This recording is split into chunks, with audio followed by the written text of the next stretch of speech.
Du rabbin David Drac, devenu l'abbé Paul Drac, de l'harmonie entre l'Église et la synagogue, réflexion préliminaire, première partie, suite de la note numéro 2. La tradition d'un homme Dieu qui devait se présenter comme docteur et libérateur du genre humain déchu s'est constamment enseigné parmi toutes les nations éclairées du globe. Vetus et constans opinio. Opinion ancienne et constante, comme le dit Suétone. Elle est de tous les temps, de tous les lieux. Semper ubique et ab omnibus. Les Indiens cherchaient en vain des remèdes au dérèglement de leurs mœurs, comme nous en avons cherché. C'était de temps immémorial une maxime chez eux et chez les Chinois que le sage viendrait de l'Occident, la Judée étant à leur Occident. De qui est ce témoignage? Du philosophe qui ne craignait pas d'appeler l'Écriture sainte le dossier de sa partie adverse, de Voltaire, dans son essai sur les mœurs et l'esprit des nations. L'auteur des Ruines, qui de son temps faisait tant de ravages dans les esprits, nous en fournit un autre. Les traditions sacrées et mythologiques des temps antérieurs, dit-il, avaient répandu dans toute l'Asie la croyance d'un grand médiateur qui devait venir, d'un juge final, d'un sauveur futur, roi, Dieu, conquérant et législateur, qui ramènerait l'âge d'or sur la terre et délivrerait les hommes de l'empire du mal. Volney, Ruines. Ne nous semble-t-il pas entendre Lucifer et Belzéboul en entonner à l'unisson le psaume Laudate Dominum omnes gentes, laudate eum omnes populi. Nation, louez toutes le Seigneur, peuple, louez-le tous. À ces deux témoignages, nous en ajouterons un autre qui n'est pas non plus d'un grand saint, Platon, traçant l'image du juste dit, vertueux jusqu'à la mort, il passera pour inique, pervers, et comme tel, il sera flagellé, torturé, et enfin mis en croix. République, chapitre 1, livre 1, chapitre 2. Sur cette précieuse tradition enseignée par le chef des académiciens, 400 ans avant la venue de celui qui en était l'objet, Jean-Jacques Rousseau fait la réflexion suivante. Quand Platon peint son juste imaginaire, on lit en note, le philosophe grec ne peint pas un juste imaginaire comme cela plaît à dire aux philosophes genevois. Pendant son séjour en Égypte, il a pris connaissance de la croyance des Juifs. On voit clairement dans ses ouvrages qu'il était parfaitement instruit de la loi mosaïque. Déjà Numénius l'appelait Moïse qui s'énonce en langue attique, attikitzon. Fin de note. Quand Platon peint son juste imaginaire, couvert de tout l'opprobre du crime et digne de tous les prix de la vertu, il peint trait pour trait Jésus-Christ. La ressemblance est si frappante que tous les pères l'ont senti et qu'il n'est pas possible de s'y tromper. Émile, livre 4. Note numéro 3 de la page 256. La première décoration représentant la croix fut donnée à Constantin le Grand par saint Sylvestre Ier. Le pape décora de ses mains sacrées le pieux empereur et lui accorda le pouvoir de créer d'autres chevaliers. Le monarque conféra l'ordre à 50 des plus nobles seigneurs de sa cour, à qui il confia la garde du labarum. La croix en or se portait au milieu de la poitrine, suspendue à une chaîne du même métal précieux. Telle est l'origine de la militia aurata, premier ordre chevaleresque. Notre grand et glorieux pape régnant, pour rendre à cet ordre son éclat primitif, l'a rétabli sous le titre de Saint Sylvestre, limitant le nombre des chevaliers à 300. On sait que presque tous les ordres créés par la suite, à l'imitation de la militia aurata, eurent une croix pour un signe. Celle de Constantin représentait la croix qui lui avait apparu miraculeusement à la bataille contre Maxence. Fin de note. Depuis lors, Les rayons divins de l'étendard du Christ planté sur le Vatican, la montagne sainte, n'ont plus cessé de verser sur le monde entier des flots de lumière qui éclairent les intelligences et adoucissent les mœurs. Tel est le changement opéré par l'avènement de Jésus-Christ.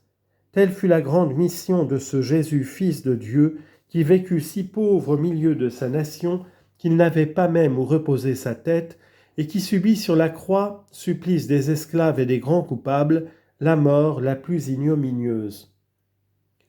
Mais ce Jésus, qui passait dans sa nation pour le fils d'un obscur artisan, est-il le Messie, le réparateur qui avait été promis à la race d'Adam ? Les Juifs, scandalisés de l'entendre dire qu'il était le pain vivant descendu du ciel, n'en murmurèrent-ils pas en demandant « N'est-ce pas là Jésus, fils de Joseph, dont nous connaissons le père et la mère ? Comment donc peut-il dire « Je suis descendu du ciel » ? Jean chapitre 6, versets 42 et 43. Oui, certes, ce même Jésus, béni soit-il et béni soit son nom, est le vrai et unique Rédempteur du genre humain. C'est une vérité constatée par les prophéties, établie par les traditions de la synagogue, autrefois l'épouse de Dieu. Osée chapitre 2, verset 19. Maintenant répudiée à cause de son infidélité. L'antique peuple à qui la Providence a confié le dépôt des unes et des autres subsiste toujours. Israël, troupeau de faibles brebis dispersées, comme dit le prophète. Jérémie chapitre 50, verset 17. À résister à toutes les vicissitudes, surmonter tous les chocs qui ont anéanti les nations les plus renommées, pour rendre témoignage jusqu'à la fin des siècles au Christ qu'il renie.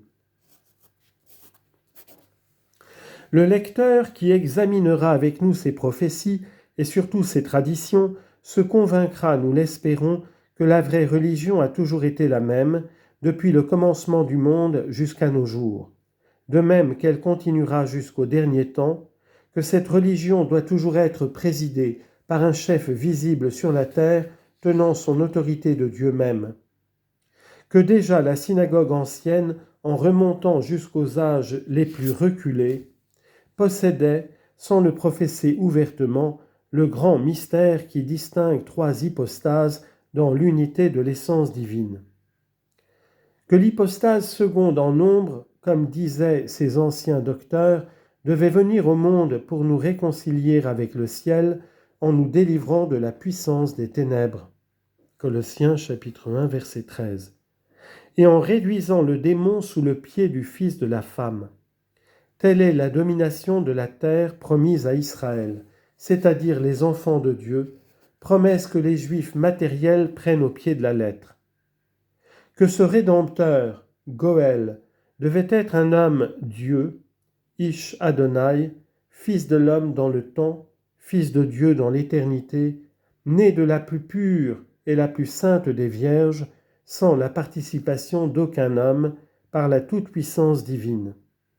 Que Jésus-Christ est venu à l'époque fixée pour l'avènement du Messie, que c'est en violation de la loi nationale que des juges passionnés le réputèrent parmi les malfaiteurs. Isaïe chapitre 53 verset 12. En un mot, que toute la vie, toutes les circonstances de la mort glorieuse de Jésus-Christ ne furent que l'accomplissement de ce que la tradition juive avait enseigné d'avance au sujet du Messie d'Israël. Deuxième partie. La religion de Dieu doit être immuable, comme son auteur. Si les lois prescrites par le Créateur à l'univers et aux éléments qui le constituent n'ont jamais varié, la loi donnée au roi de ce monde a dû changer encore moins. En effet, la vraie religion maintenant appelée chrétienne est aussi ancienne que le monde. Adore un seul Dieu et croit au Rédempteur, voilà le symbole de la foi de tous les siècles. Or, les ancêtres du peuple hébreu, qui seul au milieu des ténèbres du paganisme a su, moyennant l'assistance divine, conserver pure la première révélation, que croyaient-ils ? En un seul Dieu. Qu'attendaient-ils ? Le Rédempteur d'Israël, Goël Yisraël. Et quel devait être ce Rédempteur d'Israël? Adonai l'Éternel. Ainsi l'annonce le prophète Isaïe. Dominus Jehovah Redemptor Israël. Isaïe, chapitre 49, verset 7. Ainsi, 3 fois par jour depuis les temps les plus anciens, le répète dans les mêmes termes la synagogue dans la 7e bénédiction de la grande prière appelée oraison, Tefillah par excellence, Adonai Rédempteur d'Israël. Telle est la croyance qu'ils transmettaient à leurs enfants. Interrogeons les pères de ce peuple et ils nous instruiront, ses aïeux et ils nous enseigneront. Deutéronome chapitre 32 verset 7. Que le juif, pour être justifié, devait croire au Rédempteur promis, comme le chrétien doit croire au Rédempteur venu, notre Seigneur Jésus-Christ. Un païen se présenta un jour au docteur Hillel. On dit en note. Ce Hillel était le Nassi du temps de Shammai, quelque temps avant l'incarnation. Fin de note.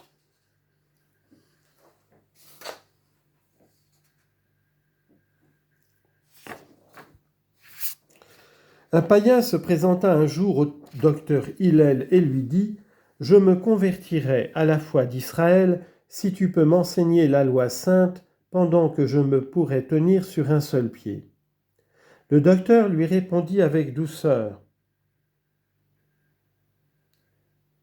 Talmud traité Shabbat, folio 31 recto. Précisément dans les mêmes termes que notre Seigneur devait faire entendre 60 ans plus tard dans le sermon de la montagne. Ce que tu n'aimes pas, ne le fais pas à ton prochain, voilà toute la loi, le reste n'en est que le développement. Matthieu chapitre 7, verset 12. Le divin prédicateur ne dit pas autre chose à la multitude qui l'environnait, « Faites aux hommes ce que vous voulez qu'ils vous fassent, car c'est là toute la loi et les prophètes. » Matthieu chapitre 7, verset 12. Ô admirable!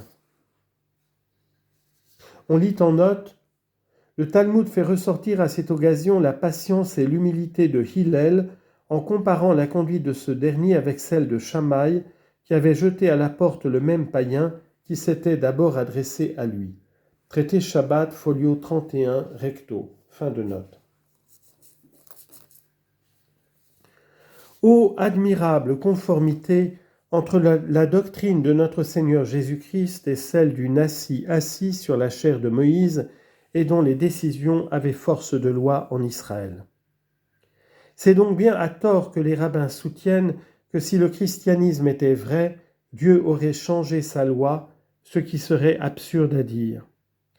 Disons plutôt, en rétorquant l'argument avec plus de raison, que, puisque tout concourt à prouver que le christianisme est une institution divine, il est certain qu'il n'était pas besoin pour l'établir de changer la loi ancienne dans laquelle tant de justes se sont rendus agréables au Seigneur. La loi de Dieu est constamment la même depuis la naissance du monde et elle subsistera toujours en dépit des efforts de l'enfer dont les portes ne prévaudront jamais contre elle.